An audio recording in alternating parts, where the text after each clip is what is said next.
Hello everyone কি খবৰ ভালে আছেনে আজি গৰৈ মাছৰ পুৰা পিটিকাৰ এটা থলুৱা ৰেচিপি লৈ আহিছো দেই আপোনালোকৰ সন্মুখলৈ বহুত দিন নিজেও খোৱা নাছিলো আৰু এয়া গৰৈ মাছ লৈ লৈছিলো দেখিছেনে গৰৈ মাছ কিটা কেনেকৈ চটফটাইছে জি আছে ভাবিলো গৰৈ মাছৰ পুৰা পিটিকা কি খোৱা হওক মাছ কিটা গুটে কিটা নপুৰো অলপ জিয়াই থম কাৰণ ইমান ধুনিয়াকৈ চটফটাই জি আছে দেখিছেনে এতিয়া এটা গৰৈ মাছ ধুনিয়াকৈ ধুলু মই পিছে বাকলি গুছোৱা নাই দেই দেখিছেনে আগতে আইতাহঁতক এনেকৈ বনোৱা দেখো ইয়াতে হলা দি মুখে দি হলাডাল ভৰাই একেবাৰে ধুনিয়াকৈ হালি ললো এতিয়া গেছতহে পুৰিম যিহেতু চৌকা পাকঘৰৰ জুই নাই সেই কাৰণে এনেকৈ এখন চালনী এখন ওপৰত দি লৈছো গেছৰ ষ্টভটো তাৰ পিছত এই এনেকৈ লৰাই ধুনিয়াকৈ অলপ দেৰি জুইটো অৱশ্যে গেছৰ ফ্লেমটো অকণমান কমাই ল'ব লাগিব কাৰণ গৰৈ মাছটো অলপ ডাঙৰেই হয় অকণমান সৰু হ'লে ইমান কথা নাই নহলে মাজৰবোৰ নিহিজিব ওপৰটো এনে পুৰি যাব আৰু হেয়া মানে এয়া মই পিটিকাৰ কাৰণে লৈ লৈছো পিয়াজ কেঁচা জলকীয়া নহৰু কেইফুটামান আৰু আদা ইয়াতে সিজনৰ ধনিয়া পাত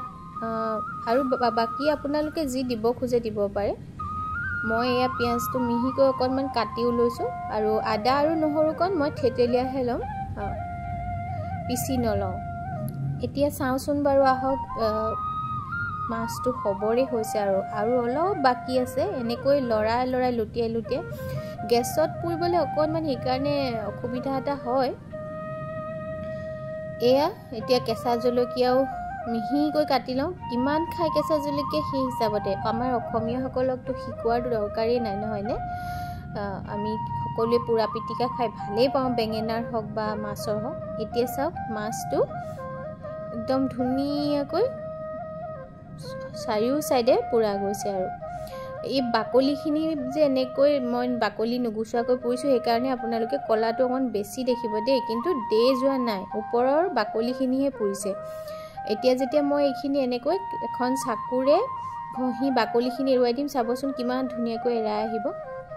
কিন্তু কি হয় বাকলি যদি গুচাই লৈ পুৰা যায় তেতিয়া কিন্তু ভিতৰৰ ছালটো এফেক্ট হয় ভিতৰ মঙহলৈকে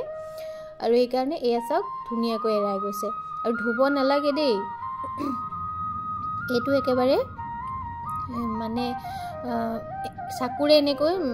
ৰাপ কৰি এইখিনি ছাইখিনি অতৰাব লাগে বেঙেনা পুৰুটো সেই তেনেকৈ হয় আমি ছাইটো হাতেৰে অতৰাই লওঁ যিহেতু তাত মিঠাতেল সানি লোৱা হয় কাৰণে সোনকালে এৰাই আহে বেঙেনাৰ ছালটো ইয়াতো একেই কথা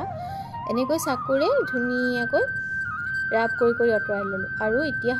জিডাল হলাত ভৰাইছিলো হলাডাল অতৰাই লৈ মাজতে মাছটো এনেকৈ ফালি দিম বহুত গৰম দেখিছেনে অৱশ্যে গৰমেহে খাবলৈ ভাল লাগে নহয়নে পিটিকাকণ সেইকাৰণে থপিয়াই পিটিকাকণ কৰিছো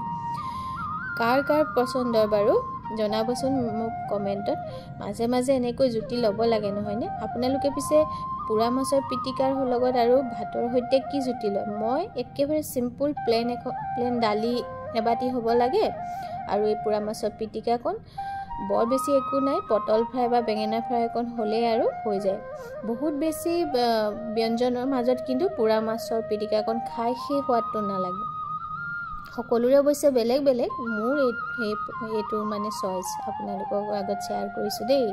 আৰু এইখিনি দেখিছে মাজৰ কাইটটো ধুনীয়াকৈ এৰুৱাই দিলো দি লৈ গোটেই যিখিনি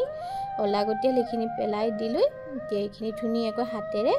ফহিয়াই পিটিকাকণ কৰিলো ইমান সিম্পল কিন্তু খুব বেছি টেষ্ট হয় খাবলে গুণটো যে দূৰৰ পৰা মলমলাই থাকে একেবাৰে আৰু এয়া আদা দি দিলো নহৰু অকণমান দি দিছো আৰু এয়া কেঁচা জলকীয়া আৰু ইয়াতে এটা বিশেষ পাত দিলে বৰ ভাল লাগে খাই সেয়া হ'ল পিয়াজ পাত নিমখ অকণমান এড কৰি লৈছো আৰু কেঁচা মিঠাতেলটো আৰু পিটিকাত আমাৰ অসমীয়া পদ্ধতিৰে বনোৱা পিটিকাত সকলোতে দিয়া হয় নহয়নে তাৰ যিটো গুণ সেইটো মানে অসাধাৰণ হয় আৰু এয়া অকণমান পিয়াজ পাত কাটি দিছো খাবলৈ বেছি সোৱাদ লাগে। ধনিয়াৰ ছিজনত ধনিয়া দিব লাগে। অৱশ্যে মোৰ ধনিয়াখিনি অকণমান মানে ফুল ধৰিলে, তথাপিও ধনিয়াৰ গোন্ধটো আৰু গোন্ধই নহয়নে। ধনিয়া দি দিলোঁ। আৰু যদি আপোনালোকে বেলেগ কিবা ইয়াতে এড কৰি খায়, বিলাহী বা তেনেকুৱা কৰি খাব পাৰে। কিন্তু আৰু মই শেষত অকণমান নেমুৰ ৰস চেপি দিছোঁ, যাতে মাছটোৰ নিমখকণৰ সৈতে একেবাৰে এডজাষ্ট হৈ যায় গোটেইখিনি, ফ্লেভাৰটো যাতে একদম এনহেঞ্চ হৈ যায়। আৰু কেনে পালে এনেকৈ বনোৱা গৰৈ মাছৰ পিটিকাকণ? আপোনালোকৰ লোভ লাগিলেনে আৰু মনত পৰিলেনে? বহুত দিন যদি খোৱা নাই, ঘৰত বনাই খাই চাব দেই। আজিলৈ আহোঁ এটা নতুন ৰেচিপি লৈ অহাৰ প্ৰতিশ্ৰুতিৰে। বহুত ধন্যবাদ।